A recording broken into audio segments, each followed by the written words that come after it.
जिस समय जिस काम के लिए प्रतीक्षा करो, ठीक उसी समय पर उसे करना ही चाहिए, नहीं तो लोगों का विश्वास उठ जाता है। हे महर्षियों, आप ठीक ही कहते थे। जो किसी व्यक्ति विशेष के आश्रय रहता है, वह सत्य रूपी प्रभु की सेवा नहीं कर सकता। कर्म योग का रहस्य है कि बिना किसी फल की इच्छा के कर्म करना है। यह भगवान कृष्ण द्वारा श्रीमद् भागवत गीता में बताया गया है।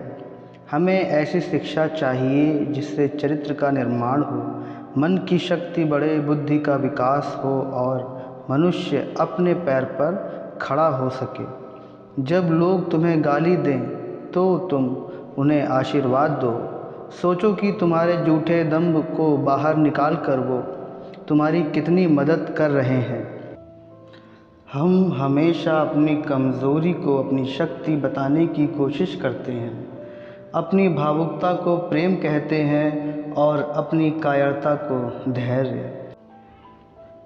तुच्छ वस्तुओं के लिए कभी प्रार्थना ना करें। यदि आप केवल शारीरिक आराम की ही आकांक्षा करते हो तो पशु और मनुष्य में क्या अंतर है। धर्म ही हमारे राष्ट्र की जीवन शक्ति है। यह शक्ति जब तक सुरक्षित है तब तक विश्व की कोई भी शक्ति हमारे राष्ट्र को नष्ट नहीं कर सकती। पढ़ने के लिए ज़रूरी है एकाग्रता, एकाग्रता के लिए ज़रूरी है ध्यान। ध्यान से ही हम इंद्रियों पर संयम रखकर एकाग्रता प्राप्त कर सकते हैं।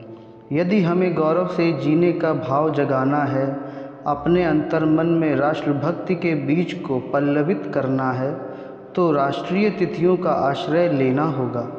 जो आपकी मदद कर रहा है उन्हें ना भूलें। जो आपको प्यार कर रहे हैं उनसे नफ़रत ना करें।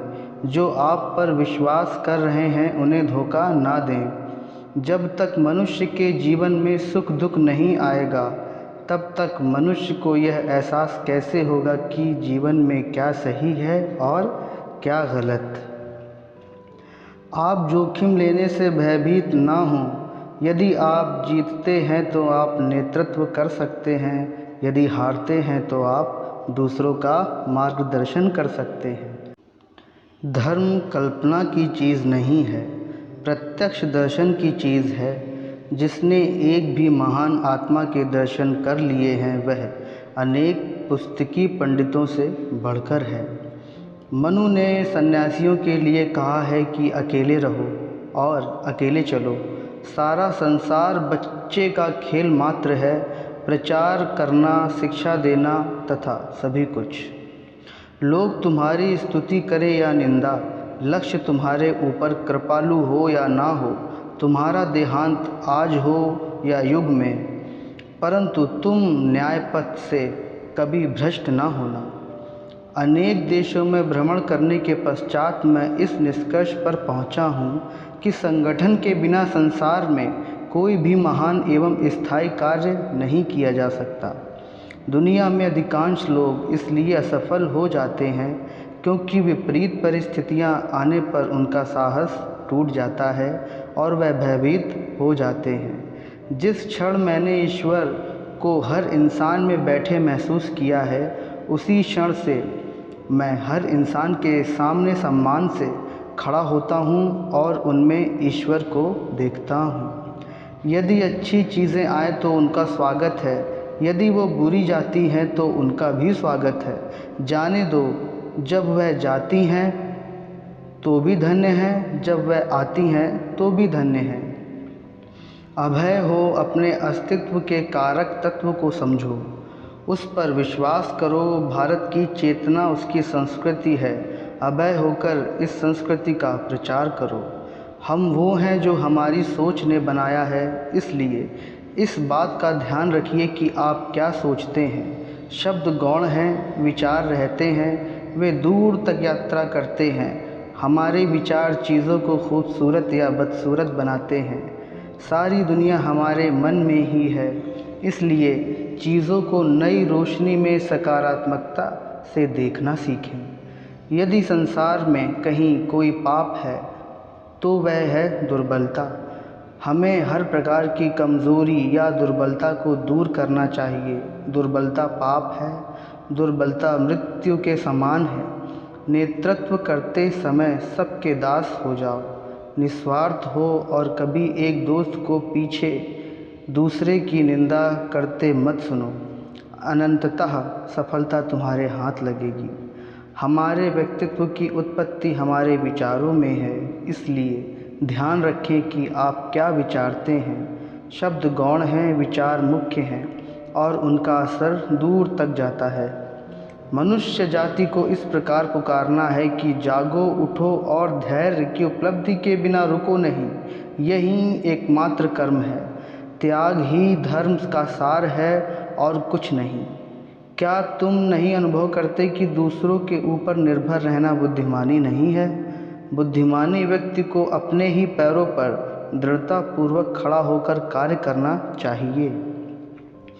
जिस तरह से विभिन्न स्रोतों से उत्पन्न धाराएं अपना जल समुद्र में मिला देती हैं, उसी प्रकार मनुष्य द्वारा चुना हर मार्ग, चाहे अच्छा हो या बुरा, भगवान तक जाता है।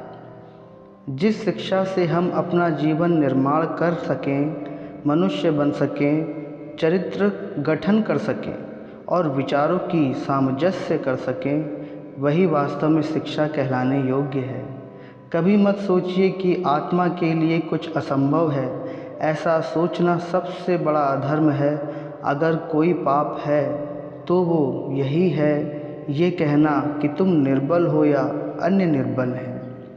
अगर धन दूसरों की भलाई करने में मदद करे तो इसका कुछ मूल्य नहीं है, अन्यथा ये सिर्फ बुराई का एक ढेर है और इससे जितना जल्दी छुटकारा मिल जाए उतना बेहतर है।